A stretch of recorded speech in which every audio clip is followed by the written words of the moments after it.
I think it's safe to say that change is on my agenda. Change for good. And I embrace that and I enjoy that change. I don't fear it. That's the bit that excites me, is the idea of being able to bring some change. The British crown has survived invasions, abdications, and world wars. But what's brewing inside Buckingham Palace right now could be the most dramatic power shift in a generation. Prince William is done waiting. He has watched in silence, smiled for the cameras, and shaken the right hands. But behind closed doors, royal insiders say William is quietly drawing battle lines. Camilla Parker Bowles and her family may soon find themselves on the wrong side of history. The question isn't if William will act, but how far he will go. Everything is about to change. The wound that never healed, Diana, Camilla, and a boy who never forgot. To understand how William may wield royal power, it's crucial to know what shaped him. The biggest influences in his life were the breakup of his parents' marriage and Camilla Parker Bowles' involvement. The affair between Prince Charles and Camilla began in the mid-1980s while both were still married. When the Camillagate tapes leaked to the press in 1993, it shocked Britain. For William and Harry, this wasn't just a scandal. It was a painful reality for their family. Royal biographer Christopher Anderson, author of The King, The Life of Charles III, has detailed how the brothers reacted. William and Harry always distrusted Camilla and resented her because of their devotion to their mother. According to Anderson, the boys never felt comfortable speaking to her. Princess Diana also revealed in her famous 1995 Panorama interview how the affair affected her, telling journalist Martin Bashir, "There were 3 of us in this marriage, so it was a bit crowded." Privately, Diana suffered deeply, experiencing depression, self-harm, and emotional collapse, all witnessed by her sons. When Charles and Camilla married in April 2005, William stood by his father as best man, showing acceptance. Yet experts believe this polite smile hid a deep conflict. Anderson reported that when Camilla first met William at Clarence House, she was shaking like a leaf and needed a drink afterward because she was so nervous. Harry shared more tension in his 2023 memoir, Spare, writing that he and William had begged their father not to marry her. He described seeing her as a wicked stepmother and villain at the time and claimed Camilla leaked private conversations to the press to improve her image at the boys' expense. William has never openly confirmed these feelings. He has been polite, but politeness doesn't mean warmth. As future king, his courtesy can conceal a lot. The hurt from these events has never fully healed. When William becomes king, he will finally have the power to decide what that hurt costs and who will pay. The power shift has already begun. Many outside royal circles misunderstand William's strategy. He is not merely waiting for his father to die. He is carefully building influence, step by step, with King Charles granting him authority. At the end of 2025, King Charles officially named William and Princess Catherine as grantors of royal warrants starting spring 2026. This is more than symbolic. It gives them real business power. As grantors, they can endorse brands supplying the royal household, allowing these brands to use the royal arms on their products. Previously, only King Charles and Queen Camilla held this role. By including William and Catherine, Charles is bringing William into the core operations of the monarchy. Royal journalist Richard Palmer called the royal warrant the gold standard of endorsements. William has also represented King Charles on global matters. In November 2025, he attended the COP30 World Leaders Summit in Belém, Brazil, on his father's behalf. This shows he is not just waiting. He is already acting like a deputy sovereign. Reports say William's team is preparing for a major shift in the monarchy. According to The Times, he wants to simplify the coronation ceremony to reflect modern British values. He has told close friends he is aware of the monarchy's costs and wants the royal family to be smaller, more meaningful, and more focused. Jason Knopf, CEO of William's Earthshot Prize, said William has been planning for the future for years and understands that what his grandmother and father did represents evolution. The term evolution is key. William is not aiming for revolution, but careful, intentional change. In this transformation, every royal family member's role will be examined, including Camilla and her associates, according to Joe Little, managing editor of Majesty magazine. The power shift is underway, and the key question is how William will use it and against whom. What happens to Camilla when Charles dies? Here, drama meets hard constitutional facts. Facts potentially more concerning than any tabloid story. Currently, Camilla is Queen Consort, the wife of the reigning monarch. This title carries significant responsibilities, access to the royal institution, a public platform, and protection within the royal system. She has a staff, a full schedule of royal events, and supports over 90 charities as patron or president. She holds real power. But all that changes when King Charles III dies. Constitutionally, Camilla's title will shift from Queen Consort to Queen Dowager, the formal title for a widowed consort. As royal central details, as Queen Dowager, she would retain the title, but lose official responsibilities and constitutional authority. She would have prestige, but no real power. It would be up to the new king, William, to decide if Camilla can stay at Clarence House. He could invite her to remain or suggest she return to her private home, Ray Mill House in Wiltshire, where she often retreats for personal time. Royal insiders have noted that living full-time at Ray Mill House is a real possibility. Her role as a working royal, attending events, supporting charities, representing the crown, would also depend entirely on William. He could include her, gradually phase her out, or offer a lighter schedule, allowing her to retire gracefully. Joe Little from Majesty magazine emphasized that the new King William would call all the shots.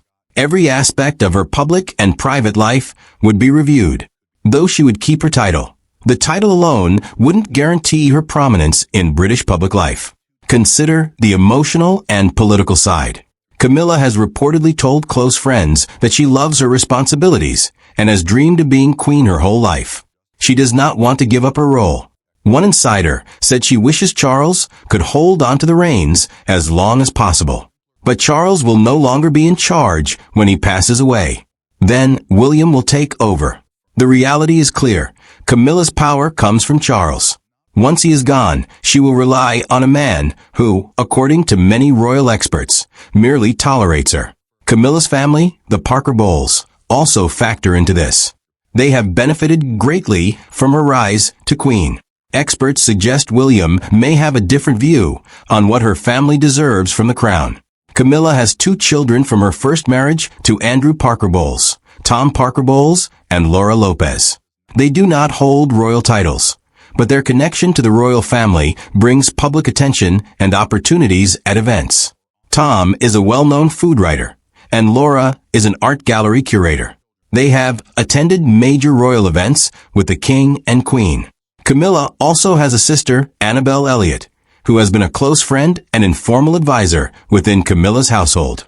Questions have arisen about how Annabelle may have been supported through royal arrangements, matters William's team would closely examine. He has already set a precedent by removing staff connected to Camilla when forming his own team. Royal expert Christopher Anderson noted that William's decision was not a snub, but a smart business move. He wants his own team in place. This approach shows that family ties and inherited support do not automatically carry over to a new reign. In King William's palace, you must earn your spot. The Parker Bowles family gained their position through Camilla. As her role declines, so does their access to the royal family. This is the harsh reality of royal connections. The term banished may sound dramatic. The truth may be more quietly painful. A slow reduction in access, invitations, and inclusion is likely. It will not be a loud public announcement, but a gradual closing of doors. Invitations that once came easily may require special requests, and eventually, they may stop altogether. In the British royal family, being forgotten can be worse than public rejection. Diana learned this lesson. Andrew experienced it. Harry faced it, too. The Parker Bowles family could be next. William's vision, a slimmer crown, no room for extras. William's plan for the monarchy is clear. He wants it lean. He believes the royal family has become too big, too costly, and too disconnected from everyday life in Britain. He admired how his grandmother, Queen Elizabeth II, earned respect through consistency and restraint rather than showiness. He watched his father take over a monarchy struggling to justify its expenses during tough economic times. William plans to make significant changes. Reports in the Times say he wants a simpler, more modern, and accessible coronation ceremony. He aims for the monarchy, known as the firm, to have more impact while staying relevant. He does not want a large group of royals and former royals living around the crown.